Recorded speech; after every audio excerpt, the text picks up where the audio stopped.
वाळूज औद्योगिक क्षेत्रातील बजाज ऑटो कंपनीच्या कमवा आणि शिका योजनेअंतर्गत काम करणाऱ्या प्रशिक्षणार्थी कामगारांनी विविध मागण्यांसाठी आंदोलन सुरू केले।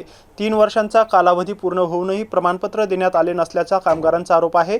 बैठकीत चर्चा अंती मागण्या पूर्ण करण्याचे आश्वासन दिल्यानंतर हे आंदोलन मागे घेण्यात आले।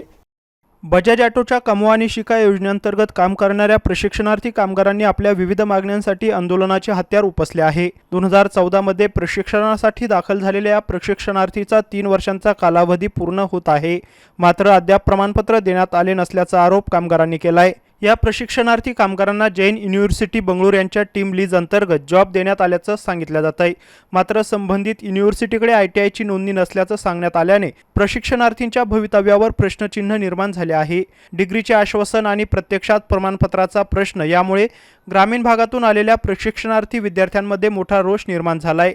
महिन्याला साधारण 13 ते 18 हजार रुपये वेतन मिळत असल्याचं यावेळी सांगण्यात येतंय। 3 वर्षे काम करूनही पगारवाढ मिळत नसल्याने कामगार नाराज झाले आहेत। तसेच 3 वर्षाचा कालावधी पूर्ण झाल्यानंतर इतर ठिकाणी शिफ्ट करण्याचा निर्णय केला जात असल्याचा आरोप आंदोलकांनी केलाय। तसेच अस्थायी कामगारांप्रमाणे वागणूक दिली जाते, मात्र कामाच्या बाबतीत कायमस्वरूपी कामगारांप्रमाणे जबाबदारी घेतली जाते असा आरोप आंदोलकांनी केलाय। कंपनीकडून योग्य सेवा सुविधा मिळत नसल्याचं आणि अत्यल्प पगारात काम करावे लागत असल्याचं कामगारांचं म्हणणं आहे। दरम्यान आंदोलनामुळे कंपनी परिसरात तणावाचे वातावरण निर्माण होऊ नये यासाठी पोलिसांच्या वतीने मोठा पोलीस बंदोबस्त तैनात करण्यात आला होता। यावेळी आंदोलकांच्या विविध मागण्या मान्य करण्याचं आश्वासन दिल्यानंतर हे आंदोलन मागे घेण्यात आलंय। अशोक साठे, MCN न्यूज, वाळूज, छत्रपती संभाजीनगर। मी बजाज ऑटो मध्ये म्हणजे टीम लीज अंतर्गत आम्ही 3 वर्ष झाले काम करतोय। आम्हाला असं सांगण्यात आलं होतं की जर तुम्हाला इथे काम करायचं असेल तर तुमची बाहेर ऍडमिशन व्हायला नको, बाहेर ऍडमिशन असेल तर तुम्ही आताच्या आता इथून उठून चालले जा। मग आम्ही बाहेर ऍडमिशन घेतलं नाही कुठेच, आम्ही इथेच ऍडमिशन आहे। जैन युनिव्हर्सिटीमध्ये आमची ऍडमिशन घेण्यात आली होती असं सांगितलंय, तर आमची ऍडमिशन झाली हे आम्हाला माहित होतं।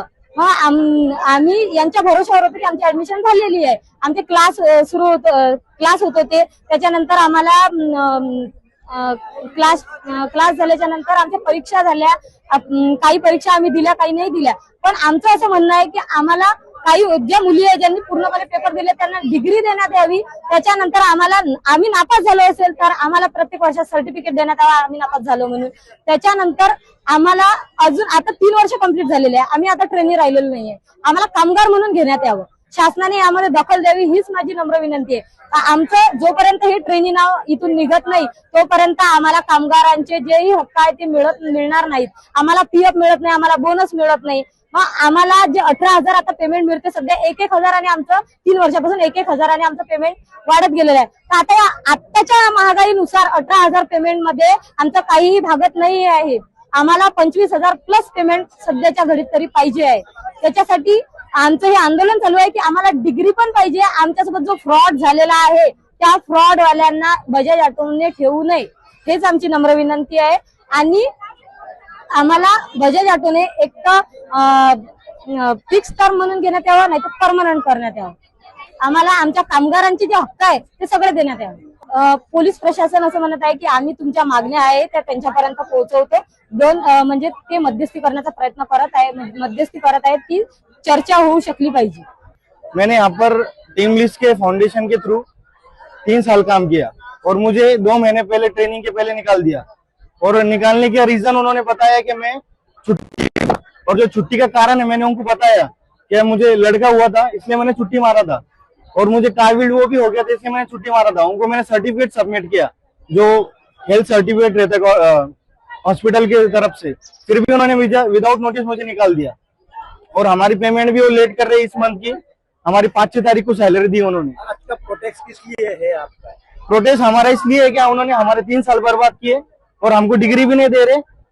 और तीसरी चीज ये है कि हमको उन्होंने परमानेंट करना चाहिए या फिर हमारा 3 साल नुकसान भरपाई देना चाहिए। आपकी अगली मांग क्या रहेगी और क्या करने वाले? अगली मांग सिर्फ 2 ही है हमारे, या तो कंटिन्यू हमको ऑन रोल करो और दूसरा पगार में वाढ करो, यही है हमारे। अगर ये होता नहीं तो क्या एक्शन लेंगे?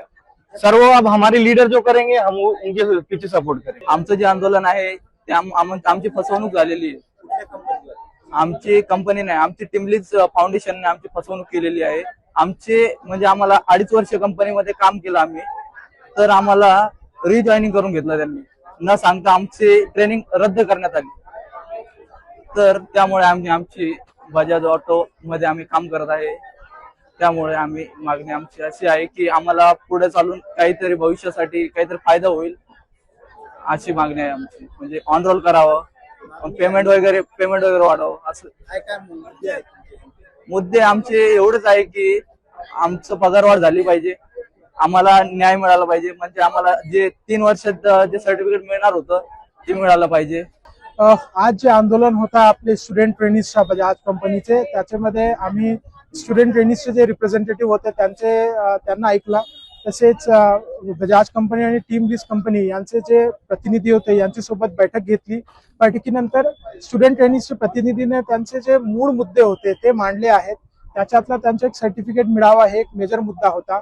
हे सगळे मुद्दे Bajaj company, team lease company आणि पोलीस प्रशासन आम्ही सगळे ऐकल्यानंतर त्यात वरिष्ठ स्तरावर जे बजाज कंपनीचे अध्यक्ष आहेत आणि एका पक्षाचे जे वरिष्ठ हे आहेत आपले संस्थापक अध्यक्ष, त्यांच्यात मधात बोलणं झालेलं आहे आणि एक ठराविक वेळ घेतलेली आहे त्यांनी, ज्याच्यातून एक जे स्टुडंट रिप्रेझेंटेटिव्ह, कंपनीचे रिप्रेझेंटेटिव्ह हे सगळं बसून नेमकं कसं आपल्याला यात जे विषय आहेत त्यात कायमस्वरूपी सॉल्युशन मिळावा याच्या बाबतीत चर्चा होणार आहे. आम्ही ॲज प्रशासन आमच्याकडे जे काही अर्ज येईल, आमच्याकडे जे काही विनंत्या येईल त्याप्रमाणे कायदेशीर कारवाई करू. त्यात आमचा जे अंदाजा होता यात अराउंड 1000 ते 1200 स्टुडंट ट्रेनिज इन्व्हॉल्व्ह होते.